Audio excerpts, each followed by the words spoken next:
The FORTH2O Policy Innovation Partnership has been funded by UKRI. We're working over 3 years to see what we can do to optimise outcomes from water resources. And as part of that, we're very, very pleased to be able to commission projects that help us to meet our goals with that. And I'll say a bit more about that in a second. At the moment, we have a call open for both large and small awards. We'll say what that means as well. And it's an open call, so there will be 3 deadlines through the call, so that for people who are kind of ready to go with different ideas, you're going to be able to get moving quite quickly. We have a deadline the 4th of April for our first commissioning for you to submit applications to be considered by a first commissioning panel, but there's a rolling call with 2 further deadlines, one in the summer, one in the autumn. So hopefully that will give you time to prepare. But for those of you that want to get going quickly, there's also a deadline that's relatively close by. For all the relevant details, the main source of information will be our website. So if you haven't been there before, please do check out www.forth2o.ac.uk, and it's 2O, letter O rather than 20, because otherwise you'll just get pushed back and wonder why. And within that, you'll see on the taskbar, there's a funding section that relates particularly to Commissioning Fund, and all the other details are there. So just a quick word about what we're all about. As I said, we're thinking about optimising outcomes from water resources, and in some ways that's about water, but it's also about what water can help us to achieve in terms of broader outcomes for our communities and individuals and businesses and society as a whole. So it covers a range of different things, and we'll talk about some of the key themes as well as we move through. But it's very much a pioneering sort of initiative. It's a pilot initiative, if you like, from UKRI to support new ways of thinking and to bring innovation possibilities together and create the conditions for innovation within the region covering the Forth water basin. And we've defined that in terms of the local authorities in the area, rather than taking the strict scientific catchment for the river. So it's actually 8 local authorities, and we have a map of that in a second, just to make that completely clear. We're one of 4 local policy innovation partnerships in the UK. There's only one in Scotland, so that's us, FORTH2O. And it's funded by the UK Research and Innovation, UKRI, and particularly within that, the Economic and Social Research Council, the Arts and Humanities Research Council, and Innovate UK. So we're very grateful to them for the funding, but it also shows the kind of focus of the research. It's around the economy and society and our cultural sector and so on, but also around business innovation and growth. The partnership as a whole is formed from over 90 partners, and that's across academia, government, policy, industry, community, and the voluntary sectors. And we're very much looking to bring ideas together in more integrated ways that bring all those different knowledges together in co-designing jointly research and interventions that hopefully lead through to more optimized outcomes. And those outcomes could address social, community, economic, environmental priorities. And we're very keen also to think about sort of what does that mean in terms of place, so place-based solutions to challenges that the communities in those places, people in those places actually face and think matter most. So we're getting to all of that. I promised you a little map. There we are. So we stretch across Fife, Clackmannanshire, Stirling, Falkirk, Edinburgh, and the Lothians. And it's really interesting to see how we can bring ideas together across all of those boundaries. Also very interesting to see on a map like this, quite faint here, but just how the river network, not just the Forth, but its tributaries form this sort of blue veins running through the whole region here, that water's a big connector across this region. So very interesting to see how we can find new possibilities out of that. So our aims, in terms of the commissioning call, we're really looking to identify the ways that we can bring together different actors to identify productive and innovative research, policy, practice, and project activities, so that we can really work towards our shared vision which we developed together in the first phase of FORTH2O, which was a system that works for everybody to secure our water futures and stimulate well-being and prosperity for both humans and our natural environment. So there's a lot in that, but I think it's really interesting to take that systemic view so that we can understand water better and be better with water. And water has such a dramatic impact on all our lives. It's really interesting to see how we can find ways forward with that. We are very much thinking about enhanced system outcomes then. So how do we strengthen regional placemaking through taking more integrated approaches and bringing different people and knowledges and organizations together so that we can then think about the outcomes we care about. Maybe that's improving health and well-being, environmental sustainability. Maybe that's about supporting our businesses to become more competitive, create opportunities for technological specialization, bringing new technologies in, job growth, but also curating the compelling stories that people tend to have about their relationships with water. And it doesn't really matter who you talk to, everyone's got a story to tell. So that's really important, I think, that we gather those things together as system outcomes. We also want to make sure that we provide good system supports for creating those conditions for innovative work and new ways of thinking and doing to come forward. So we're very keen to think about how do we influence and improve the design of relevant policy to enable good things to happen? How do we enhance data capabilities and sort of modeling and maybe building digital twins and so on to support better decision making? How do we expand the evidence base and share that more widely so that we can think about the value of water and what it enables in those ways, social, economic, environmental, and so on? And also, how do we strengthen collaboration across the system and make sure that we have the supporting infrastructure in place so that we can move forward with confidence? So I think all of these things are massively important in building our long-term capability and capacity. And so that research and innovation continues to enhance our lives and seek to optimize outcomes. So we're focused on a number of different optimization challenges, and these were again sort of worked through in the first phase of the Policy Innovation Partnership, and they're documented in a single document that we have put onto our Commissioning Fund pages.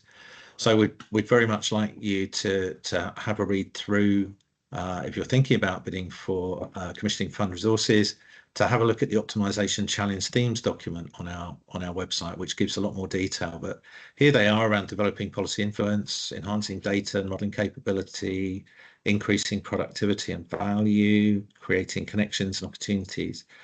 But also thinking then about how do we support business, industry and economic development, harmonise place and natural capital, enhance our health and well-being, and explore and enrich our cultural and natural heritage.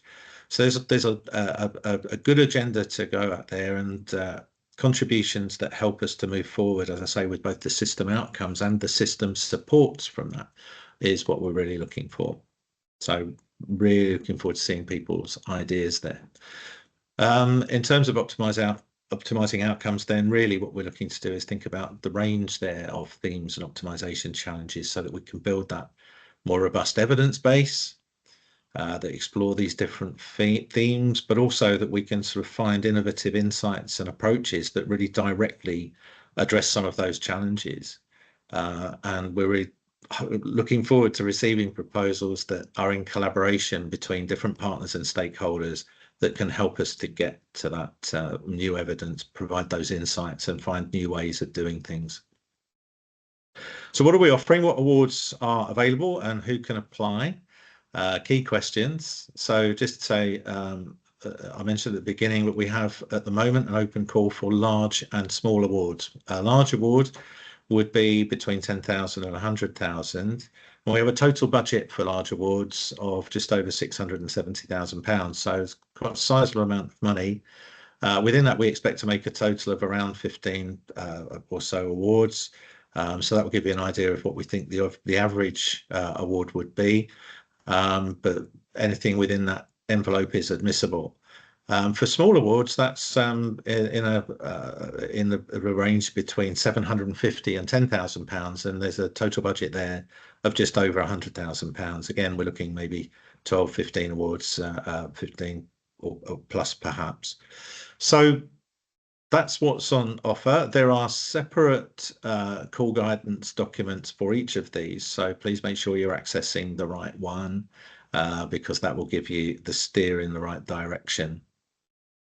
In terms of who can apply, we have one set of possibilities that are partner-led. That's across both our small and large awards. So any partner can bring forward a bid. Any of the FORTH2O partners can come forward and suggest something that could be community voluntary organisations, and so on, the private sector, the public sector. So our partners are very much at the centre of these applications, so we can crowd in all of the valuable knowledge and initiatives that our partners bring.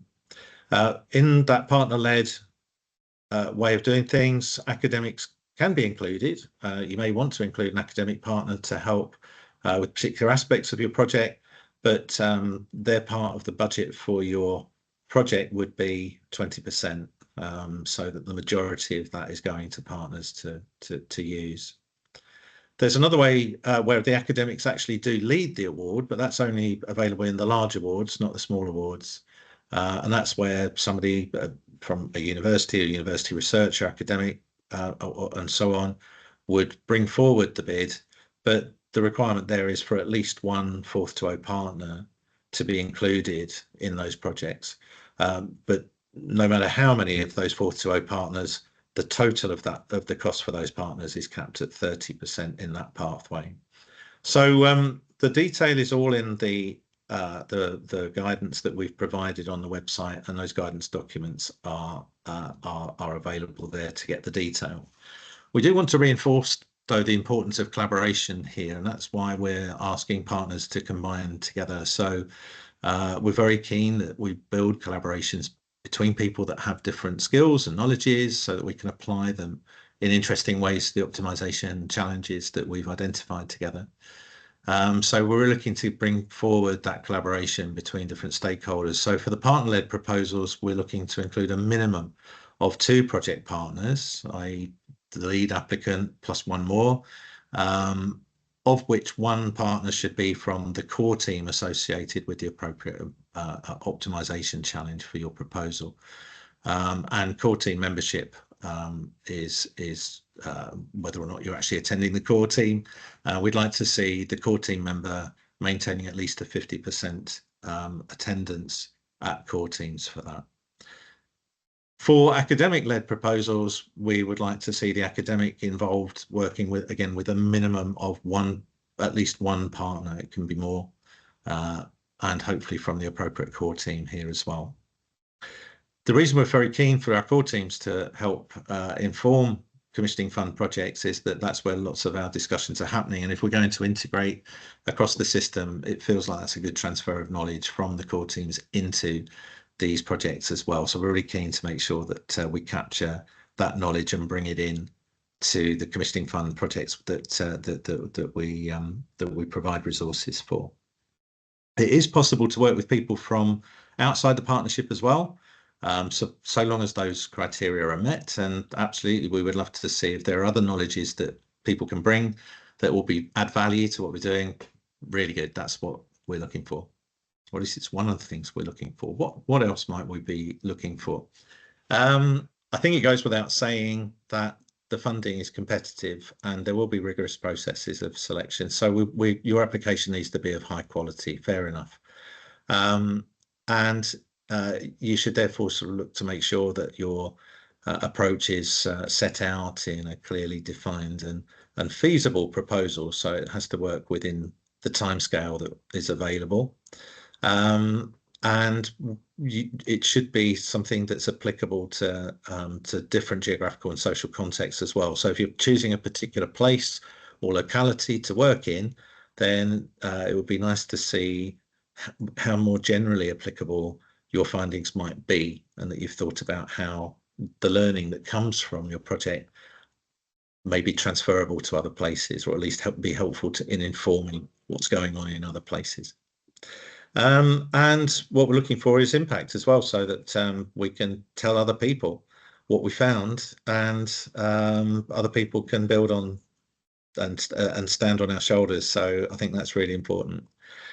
In phase one, as I say, the deadline for getting your application in to be considered in the phase one panel is the 4th of April.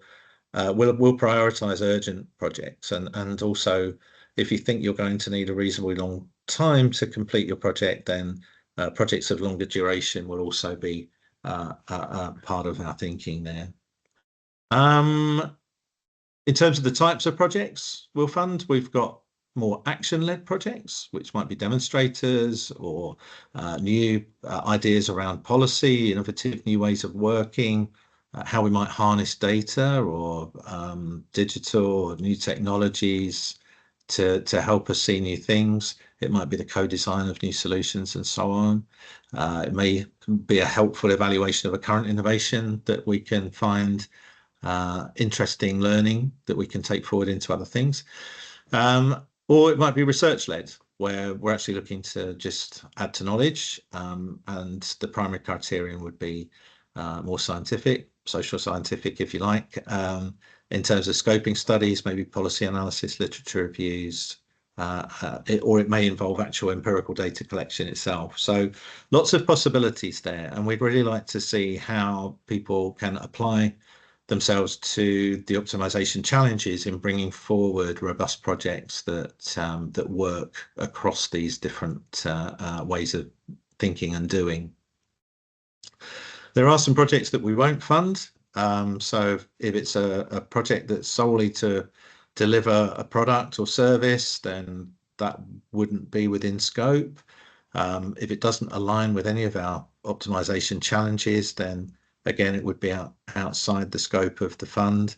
But the challenges are pretty broad, so I'd imagine most of you will be able to find a way to make the case.